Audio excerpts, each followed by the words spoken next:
So as I said, my name is William Kearns, and I am presently working with Boyd Clocks.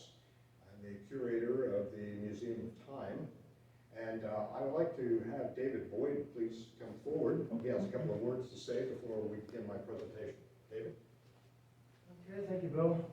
So, I'm here because of the pandemic. My father got polio in 1949 and would spend 66 years in a wheelchair. He was very mechanical. He supposedly repaired his first clock when he was 5 years old now. I don't know what a 5-year-old did to repair a clock, but it was noteworthy enough for my grandmother to write in a letter to her sister. And he had record sets and model trains, and he would take alarm clocks apart and tinker with them, if you will. By the time he was 14, he could make a little money on the side by rebuilding alarm clocks and reselling them, or doing light services on clocks in the neighborhood, and he didn't think anything of it. He also mowed lawns and raked leaves and delivered papers and that kind of stuff. He had no intention of it being a career. But in his first year at University of Tampa, he contracted polio and would spend, like I said, the next 66 years in a wheelchair. Now, the United States was not user-friendly for wheelchairs in 1949, so he decided that he would work on clocks as a career. And so, because of that, I started young, and I went on house calls with him at 8, 9, 10, 11, 12 years old to help him upstairs, carry the toolbox, get the weights, pencil, movement, all that out of the clock, hand it to Dad, and he would service it and I'd put everything back. So by the time I was 16 and could drive, he said, "You're on your own." I didn't know any better. Family business, so here I am, 16 years old, working on clocks. And for a short period of time, from maybe 20 to 25 or 26, I was working construction, not doing much with clocks. But at 26 years old, I opened my first clock shop and have been doing it full time ever since. So back to Dad. Dad never complained once. Nobody in the family ever heard him complain about being in a wheelchair. Not even my mom, with whom he was married for 56 years. And he volunteered for stuff. And he never took any government handouts for disabilities. He said, "No, I can carry my own weight." And he had a family and a career. And now I thought it would be nice if he had a legacy because of being such a great guy. And so at some point, quite some time ago, I decided, you know what, let's open a museum in Dad's name. Now, a museum of clocks, I think that would be okay. But it wouldn't be quite interesting enough for me, so we spread it out a little bit to be the Museum of Time. And that gets more interesting. We can pull all kinds of stuff, Stonehenge, and to get their mechanism, and pyramids, and sundials, and obelisks. There's a lot of things we can pull into the Museum of Time that is not a mechanical timepiece, but certainly it is part of the history of timekeeping devices. Outside of that, I think one of my favorite parts of the museum will be creation. All of creation knows what time it is, and that's kind of how we'll start the museum. We heard about the cicadas over the summer, came out of the ground after, 17 years or something? I'm thinking to myself, that little bug knows what time it is. 17 years, I wouldn't know when 17 years came and went if I didn't have calendars and knew how old I was and all that stuff, but the little bug does. But that's all of creation. Birds know when to migrate, and all kinds of animals know when to hibernate, and and trees and flowers, everybody knows when to make nuts, or when to bloom, or when to produce fruit, and all that kind of stuff. And so I thought, you know what, let's start, if it's going to be a museum of time, let's start with all of creation, and then go from there. So as we've been slowly putting this together, I had the great fortune of having Bill on the crew at Boyd Clocks, and I got to chat with him about it, and he grabbed the reins and started running with it, and coming up with stuff that was blowing me away. Like, okay, Bill, listen, I think you should run this thing. So it would be our privilege to have Bill as the curator as this museum is slowly coming to fruition. Anyway, I think that kind of wraps it up to give you an idea of why we're doing this and why we're here. And it is because of a pandemic, which I think is interesting. It's also because of a gentleman, my father, who was just a great moral character, and I thought it'd be nice to have his name go on as long as I could. Bill, back to you. Thank you. Thank you, David. So I want to give you a little background. Again, for those of you who came in earlier, you probably heard me talk somewhat about my work history. I have a doctorate in experimental psychology, about 75 refereed publications in major journals. I've received funding from the National Institutes of Health, the Veterans Administration, the Agency for Healthcare Research and Quality, and the U.S. Department of Defense. My research areas, of course, were the study of wandering in persons with dementia and in technology and aging. So just when ancient man first noticed the passing of the seasons and the aging of his own body is never going to be known, of course, but surely he noticed the observation that there was an association between his aging of his body and the cycles of the moon and the tides. Planning for hunts during the annual migration of game and bird meant survival, as did observance of the blooming of wild berries and other foodstuffs and the extended cycles of many years signaling the return of the cicada and other hibernating insects. Of course, the sun on its daily arc told men when to rise and labor and when to sleep, and it sufficed as a fairly reliable timekeeper for those in the equatorial regions on the Earth, but was less of a reliable indicator for those living near the poles. Of course, the tilt in our planet's axis makes estimation of time at the poles very difficult as one gets closer to those regions, where the sun might not rise for days in winter or even set for days during the summer months. Of course, heavy clouds during the winter months in northern climes makes it difficult to correctly determine sunrise and sunset, and where there even a few days in which that'll happen. The hunting and gathering societies would move to lower elevations or places where it was warmer, following the migrating game, which really served as kind of a biological clock. So a mechanized timekeeper really wasn't necessary. The movement of the heavens provides some clues to the passage of time during the long nights, but it fails during the, of course, the 24-hour daylight schedule. In those extreme latitudes. Old people. With the development of agriculture, permanent towns and cities could be established and would grow, and the arts and sciences and formal religion began to take root. And for early people, the sky was believed to be the home of their gods, Mars and, of course, Jupiter and Lakeland, which we all know. Okay. So, ancient Babylonian priests were some of the first to record the movement of planets.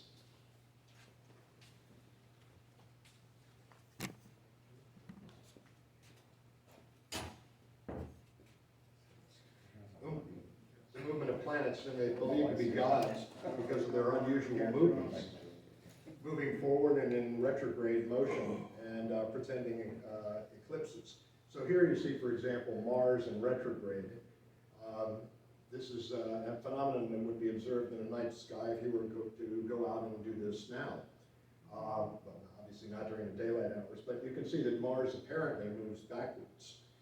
And you can imagine how difficult that would be in order to get a good handle on what was going on up there. So, indeed, the Greek root of the word planet, or planetes, is wanderer, and I'll speak a little bit more about that in a few minutes.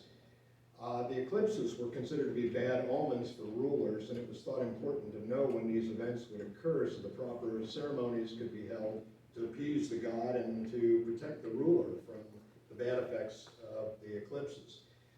Obviously, the Babylonian priests considered recording planetary trajectories important enough that exhaustive tables were created.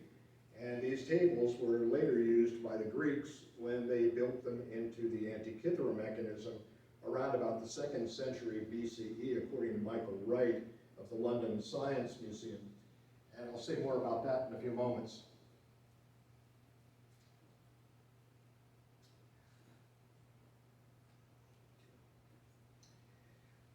So man's life cycle from birth to death is perhaps 80 years. The Romans figured time in lunar cycles, or how many moons did you live and how many sun cycles.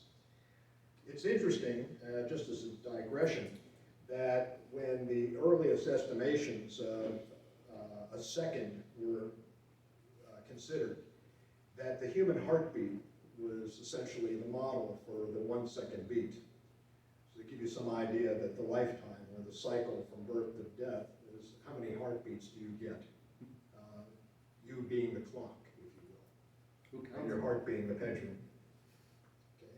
So there's a very intimate relationship, if you will, between timekeeping and each one of us and our relationship to the stars in terms of the cycles of nature. So, going back to the Romans, their lunar cycle, their lunar-based calendar didn't quite add up. You know, 29.5-day lunar cycles per moon meant that there were always days left over.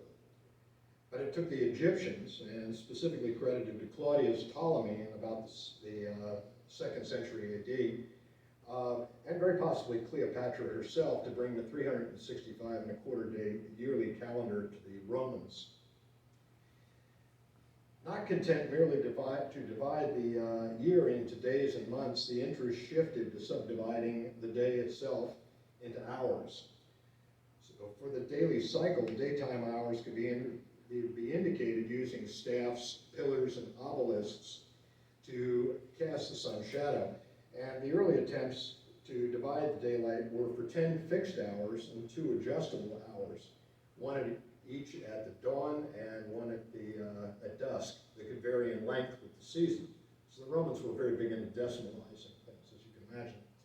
Of course, the choice of 12 hours obviously reflects religious influence and numerology, such as the influence of the Sacred Trinity, number 3 being divisible into 12. Of course, we see it show up again in religion in the 12 apostles and so forth, as well as pragmatic reasons that we see repeatedly in our lives. 12 months and eventually the 60-minute hour, 5 times 12 and the 62nd minute. No doubt the formal determination of the month had something to do with dividing our oblique, nearly 360-day orbit of our planet by 12, giving an approximate 30-day month that had its own swath of the heavens, and therefore the zodiac through which it moved. You need to remember that cosmology and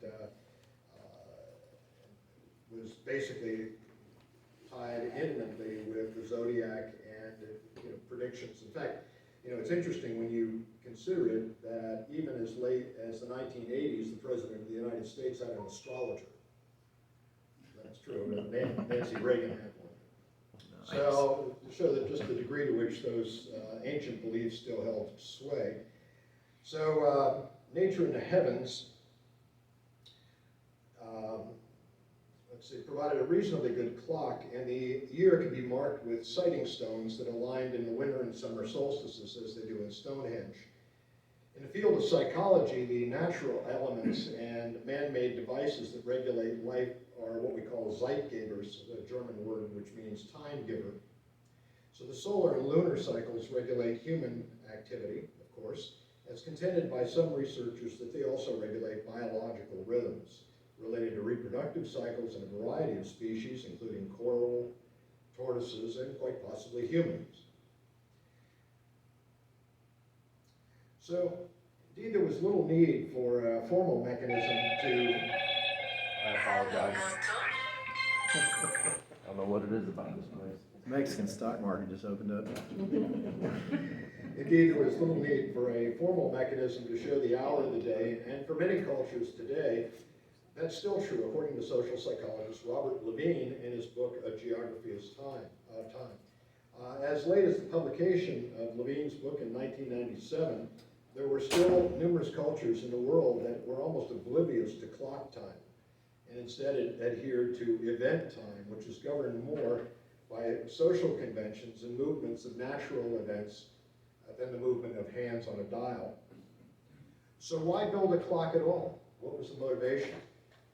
Well, an independent timekeeper that maintained absolute regularity in the face of changing seasons with alternately lengthening and shortening days that were often obscured by clouds were surely desirable, but was not essential for survival. Okay. So I wanted to talk a little bit about wandering. Now, as you remember, the word for planet was wanderer, which is sort of interesting because I didn't realize that at the time I was getting involved in studying dementia and wandering. I entered the field at a time when human observers were being employed to record instances of wandering in assisted living facility residents. At that time, there really wasn't any automated method to study wandering behavior, which puts people at risk for falls and elopement and other adverse health events that are quite lethal for older adults. Many of them will discard clothing, go out into adverse environments, middle of winter, and go out and disappear, and sometimes not be found until spring. In some cases, they'll go and sequester themselves in underground drainage areas and places like this so that they can't be found until the cadaver dogs find them. So understanding something about the wandering process and how it is related to elopement, that is leaving home, is critical from that standpoint. And that was the type of work that I was involved in. One researcher at that time was Martina Salzman. She had defined a category system of straight line walking, lapping, pacing, and random travel. So these researchers were performing much the same functions as the Babylonian priests, if you will, who were charting the movements of the planets in heaven, looking at retrograde motion, which would probably be a little bit more akin to lapping, and looking at the movement of wandering planets. But in this case, we're not doing planets, we're doing people. So one of the renowned researchers I worked with was Donna Algaze.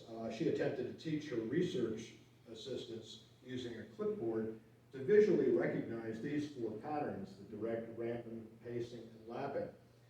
And sadly, she was only able to get them to reliably do 3 of the 4.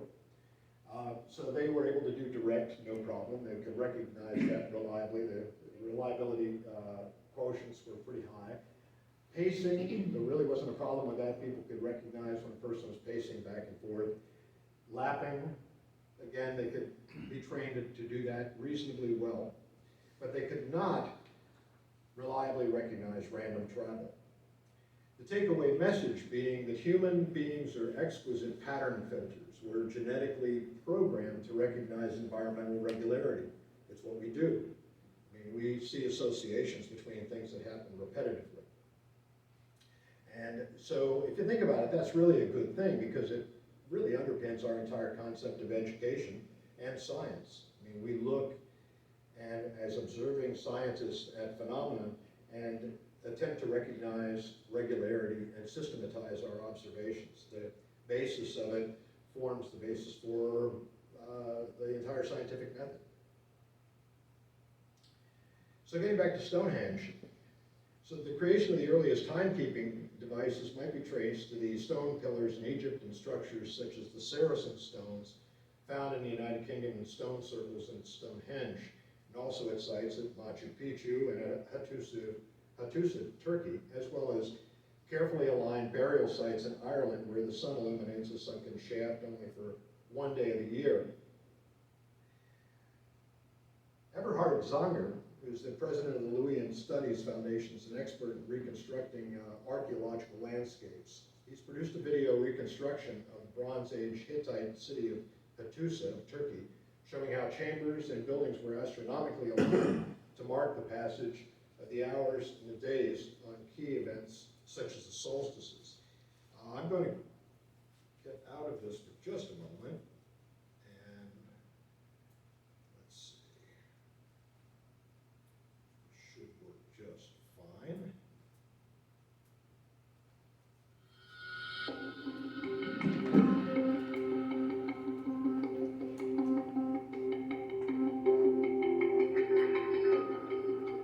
Over 3,000 years ago, the mighty Hittites ruled over the central parts of Asia Minor, today's modern Turkey.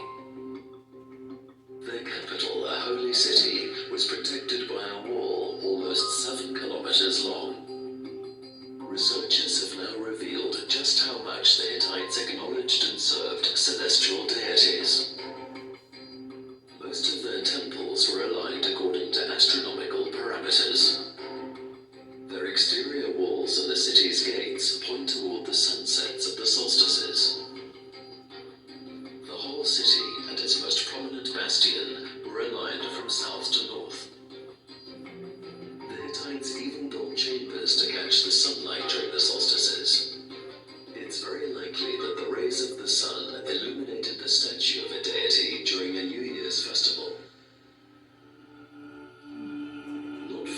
the city lay one of the holiest places in the Hittite kingdom. It's a rock sanctuary with over 90 deities, humans, animals, and mythical figures cut into the bedrock. Several of these figures have a celestial connotation. Among them is the sun god of the heavens. 12 identical male gods are reminiscent of the months. 2 bullmen stand on the hieroglyphic sign for Earth, and they're holding a bowl marking the sign for sky. One procession of deities comes from the left and one from the right. They meet in the center, which is due north. At this point, the highest gods of the pantheon come together. Temple buildings in front of the sanctuary sealed off the natural chambers.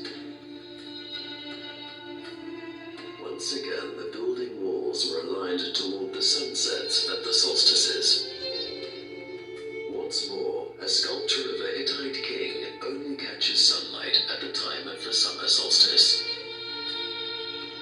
The latest scientific breakthrough explains the function of the 64 sculptures in Chamber A. It turns out that these sculptures form groups whose numbers fit astronomical parameters. There are 12 deities for the lunar months, and 30 for the days of each lunar month. There are 5 superior deities without a technical function, and 19 female deities to mark the years. Of these 19, 8 were separated to keep track of a second cycle. These are exactly the elements that are required to make a lunisolar calendar work. Chamber A of the rock sanctuary was thus a calendar. The day, the lunar month, and the year were indicated with movable columns handled by the temple priests. The calendar helped to determine the year for farming purposes, but also to establish religious festivals and to predict eclipses of the moon, because these eclipses were thought to harm the king.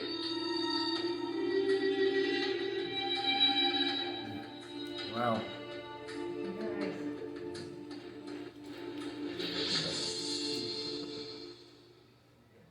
It's some very impressive work being done 3,000 years ago. How long did it take them to figure that out? Well, that's a good question. Yeah. I haven't read an awful lot of designers' work on this, but trust me, I mean, he's probably the most recent academic to actually challenge this and really get into this. So I can find that out for you, though. Oh, okay.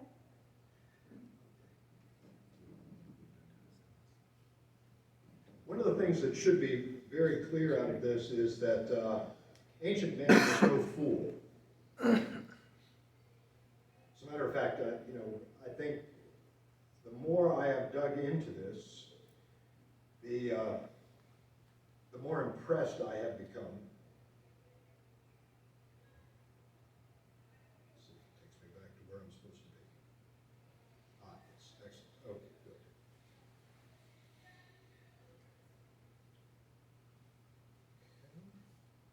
So the alignment with the sun and with the stones at specific times of the year informs the residents when it was time to plant crops, set feast, and celebrate the gods and the ancestors. So it's sun that brought light and heat was responsible for man's very survival. So there's little wonder the ancient Egyptians revered it as the sun god Ra. At this point in history, there's really no difference between the fields of cosmology and astronomy. They're really one and the same. The stars control one's destiny, even as Shakespeare was commenting during the Middle Ages. And their movements, and especially those of the planets, were of critical interest. Recall that we mentioned the literal translation of planet as wanderer, and their movements are often involved traveling backwards for short periods of time before moving forward again, as in retrograde motion. As I mentioned, the Egyptian Claudius Ptolemy's geocentric system explained retrograde motion of planetary epicycles. And although it was based upon the erroneous notion that the Earth was fixed and the center of the universe, it held sway until the invention of the pendulum by Copernicus and the proposed heliocentric model, which earned him an excommunication from the Catholic Church. It's one of the things that's interesting about this is Claudius Ptolemy lived about 100 AD. So so 100 years after Christ. The Antikythera mechanism, which actually is a geocentric model involving epicycles, clearly places the Earth at the center of the universe for this wonderful computer, is actually attributed to its creation through a student of Archimedes, which would have placed it about 250 years BC. So now you have a problem. You have 350 years after the creation of an elaborate computer. Now you're essentially attributing the model to Ptolemy, who didn't live except 300 years later. So there's a little problem there as far as attribution, as far as any good scientist will tell you. Someone probably came up with that well in advance of Ptolemy. They just gave him the credit for it. So at some point in our history, consideration was directed as to how the day itself should be divided, and then determination, probably by the Romans, was made that the day should be decimalized into a 10-hour period bounded by a variable hour in the beginning and the one at the end, and also eventually for the 10-hour nighttime phase. But these variable hours were lengthened or shortened depending upon the season, and the scheme likely worked best for those nearer the equator for obvious reasons that we went into earlier, where there aren't any 24-hour periods of daylight and 24-hour